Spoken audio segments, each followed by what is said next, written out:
Welcome to the Kindergarten Toolbox Podcast. I'm your host, Amy Murray, here to help you simplify kindergarten with tools and strategies that actually work with real live 5 and 6-year-olds. Let's dive into your shortcut to calmer days and more confident writers.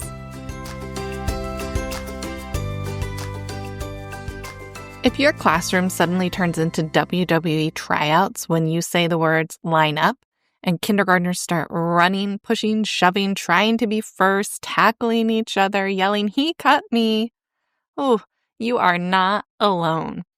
You see, kindergartners, when left to their own devices with no clear structure in place, that's how they're going to behave. So today I want to share the simplest change that I made in my classroom that totally transformed our lineup routine, and you can do it too. Here's the thing. When we say, "Okay, everyone, line up," kids here race to the door, try to be first, push your way if you have to. The problem is the expectation is too vague for 5 and 6-year-old brains. If we want kindergartners to line up calmly, we have to give them a clear order, predictable structure, and a physical spot to go so that they are not pushing and shoving and fighting for their own order. And that's where the magic solution comes in. And hear me out, it's numbering your students. I know, some people feel weird about assigning numbers, but hear me out. Numbering your students is not about turning them into numbers. It's about giving them a tool to help everyone's day run more smoothly. It's a management system that gives you the structure that you need to eliminate the lineup chaos. They kept their numbers all year long, and that number determined their space in line. There was no more racing, no more arguing, no pushing, just a structured way to line up. And kids love structure. It makes them feel safe, and teachers love structure because it keeps things in order. This system also gives them a physical spot to be. So I put numbers on the floor. My room was carpet, but you can do it however works best for you. A little spot on the floor that was spaced apart from the other spots so they weren't touching each other. And when I said line up, I just would say, "Go find your number," and they'd stand on their number.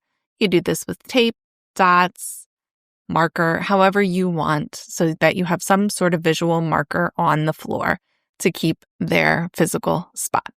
This accomplished two things. It spread them out appropriately so they weren't poking and touching each other. And two, it gave their brains a target so they weren't wandering around bumping into each other. If their feet were on their number, they were in the right spot. It was simple, it was clear, it was concrete, just what they needed. But how do they remember their numbers?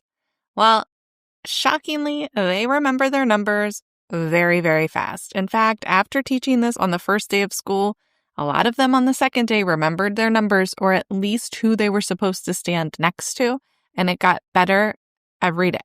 By the third day of school, they were lining up in order at their special when I came to pick them up. It really works quickly. The other thing you can do is make sure their cubbies are in the same order. Everything was in that order for me, so I could easily see who was missing, who was out of place, and all of those things just by keeping them in their alphabetical order. Of course, on the first couple of days of school, you'll practice this a few times, and it's great because you can practice it along with your lining up expectations. So staying quiet, hands to your side, whatever you do to keep them quiet in the hallway and keep them from touching things in the hallway, you'll practice this all at once. Just adding the number order is part of it. So we practice lining up from 1 to whatever the last number is for you the first couple of days of school. And then they quickly figure out who they stand next to and where they go in number order. And soon they can do it without even seeing the numbers on the ground. Like I said, they'll line up this way at specials, at the end of lunch, during all your transitions, and it makes things go so much more smoothly.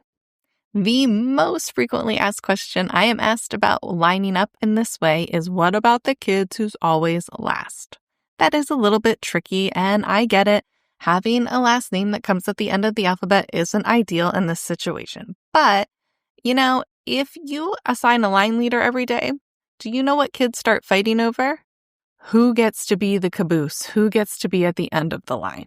There's always a way to make the caboose seem an exciting job or a very important job. The last person in line, make sure that everybody in front of them is getting where they're supposed to be. Make sure the line is staying aligned and things like that. You can make that caboose feel as though their job is a very important one at the end. As far as the first person in line, I always started our line with the number 0, and that 0 spot was for our line leader. My classroom, we did not do classroom jobs, but we did have a daily helper who helped the teacher, and that person got to be the line leader every day. So on their line leader day, they would leave their number open. So let's say the line leader is number 5. Number 5 would not have a student stand on it to line up. Instead, that student would stand on 0 and be the line leader for the day, and we would rotate through, again, in alphabetical order. So everyone got a chance to be line leader multiple times throughout the year.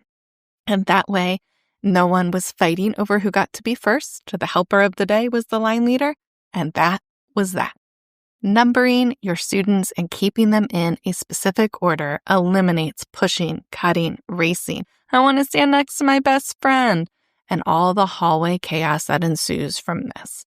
And you'll replace it with predictability, independence, calm transition, clear expectations, and a routine that kids can do without you, even when you're not there. The first time that I saw my class line up at special without me giving them their number order was like this amazing moment. I'll never forget their little faces and how proud I was of them. The music teacher looked at me like, oh my goodness, like, yeah, they're no longer fighting. They've got an order. They've got the structure they need to be successful. They just needed a little bit of help to get there. I can't wait to hear how this system is working for you in your classroom. Make sure you hit me up on Instagram and let me know. And if you're looking for more behavior support and tools to use that really do work in kindergarten classrooms, like for real, you'll find everything you need inside Kindergarten Management Toolbox. I'll be sure to drop that link in the show notes for you so you can come check us out there. All right, that's it for today. Chat soon. Thanks for listening to the Kindergarten Toolbox. I'm Amy Murray, and I'm so glad you're here. Be sure to check the show notes for all the links and resources from today's episode. For even more tips, tools, and support, head to teachingexceptionalkinders.com or connect with me on Instagram at teachingexceptionalkinders. If you enjoyed this episode, please follow along and subscribe to the show and take a minute to leave a review. It helps other kindergarten teachers to find us too. Teaching kindergarten is tough, but you're not alone. Here's to calmer days and more confident writers. You've got this.